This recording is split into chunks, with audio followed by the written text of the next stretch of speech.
documentary, because I think one of the reasons why we get involved in this field is we're curious about the world, we're curious about people, and we want to explore and take those journeys. But it's also important to remember that working in an audiovisual medium like documentary is that you are in a relationship with your audience. In fact, you're actually in a transactional relationship with your audience. You're either asking them to buy a ticket, or to give you their time, their 90 minutes, or half hour, whatever it might be. And what are you going to give them in exchange for that time? And time, for all of us, is incredibly pressed and fraught with distractions. So I think it's really important for you to remember as filmmakers that you have an obligation, you have a set of obligations to your audience in asking them to give you something as valuable as their time or their $15 for a ticket to see your film. And that responsibility, I think, means that you have to work extremely hard to engage them on a whole range of levels. You have to engage them intellectually and emotionally. You have to not be afraid to entertain them. It used to be, I think, that people were afraid that documentaries could be entertaining. But there's a lot of fantastic, humorous, lighter stories out there. There's a lot of serious stories that have lighter moments. And I think we have a tendency in this field to be focusing on the big, hard stories, the human rights issues, immigration, environment, whatever it might be. But even within all of those very kind of tough issues, there are moments where you can give your audience that space to breathe,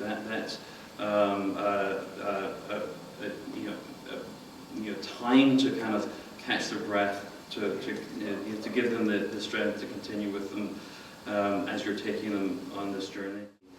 We're looking for a point of view. We're lucky. I'm really lucky that I inherited the series that has the title Point of View, because it actually takes off a huge burden.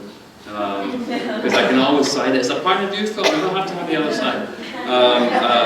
And when we have something which I've had a couple of experiences of this. I had a congressman call me one Friday night who was very upset about a film, and he wanted equal time. And I said, well, but we're Point of View, we don't do that. And he spent about an hour on the phone with me, kind of ranting and raving. And finally I said, you know what? You could leave a comment on our website. Because with POV films, we actually are freed from that burden of obligation of always representing all of the points of views on a particular topic. That's a burden that's on a lot of you as journalists. But in the POV type film, we have a little bit more latitude in how we work in that space. One of my colleagues, Tabitha Jackson, who runs the Sundance Documentary Institute, I always steal her quote, and she likes to call these films empathy machines. In the way that they take you deep inside people's lives, and often people who you would never meet. And that I find incredibly fresh and engaging. And empathy, there was a while ago in politics where empathy was a really dirty word. I think it's a great quality, and I think it's something that we should strive for. We want the films to be emotional. Don't be frightened of using emotion. Don't manipulate your audience. Audiences are very sophisticated, and they will tell they can tell when you're trying to milk it, or when you're setting something up and you'll lose their trust. But you're going to spend 90 minutes. You want to feel something in your head and in your heart and in your gut. So don't be afraid of, and those emotions are not always sad emotions. They can be exhilarating emotions. Don't be afraid of using that. Don't be afraid of humor either. There's a lot of humor in life. There's a lot of humor in some very dark spaces, it's one of the tools in your arsenal as you're editing a film together. Don't be afraid to push the form. I remember meeting with Joshua Oppenheimer about Act of Killing before it was that title. That was called Free Men at the time. It's about 5 years ago in Sheffield. And he told me about this film, and I could not it was a total failure of imagination on my part. I could not imagine how he could pull this thing off. He showed me a couple of scenes of what he'd shot. This is just, it was incredible, but I just could not imagine it, how it was going to work as a tour film. But he did it. So he pushed the farm, and he upset a lot of people doing that. But I think he was incredibly bold in how he did it. So don't let unimaginative commissioning editors like me stop you from pushing that forward, because you have a vision, and that's a vision that you can translate onto screen in a very unique way. I can't do that, and I can't be inside your imagination.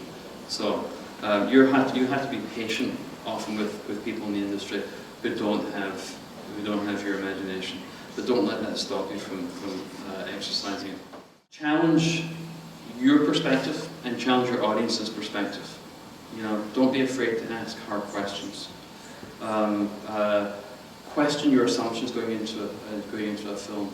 You might go in with a thesis in mind, with something you want to explore, but don't let that dictate your outcome. Let the story dictate your outcome. And I think you'll have a much more rewarding journey with your topic if you stay open to allowing it to change your mind, as well as to challenging your audience's mind. And don't be afraid of nuance and the grey areas. That's often where the most interesting material lies. I often say I like to leave. I go into a film with a lot of questions, and I like to come out of it with as many questions as I entered it with. Those questions will be different. They'll be shaped and informed by the film.